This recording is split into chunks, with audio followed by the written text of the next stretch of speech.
Many years ago, a good buddy of mine, he had heard me talking about different stories on the exorcisms I had been doing.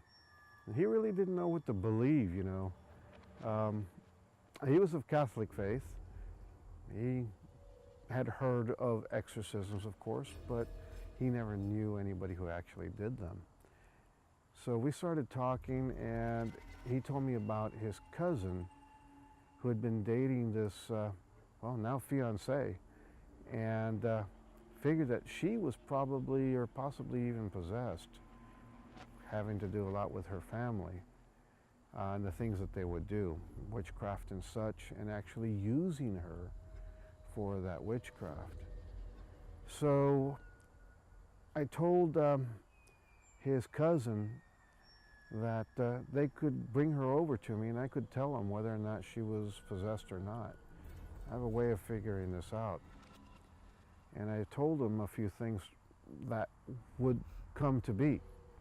When I do possession, it's all done through the power of God and angels. And often enough when I'm speaking, it's not coming from me, it's coming from God and angels. And there are a few things I told him that he could expect to happen. It's not something I knew, this is just something that came straight from my mouth.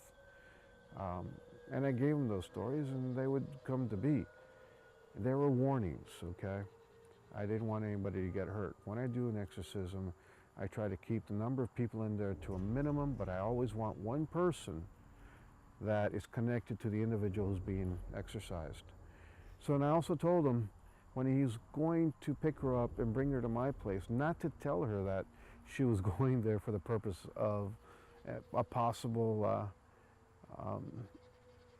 check into whether or not she was possessed, and if I was going to have to do something about it to eliminate those evil entities.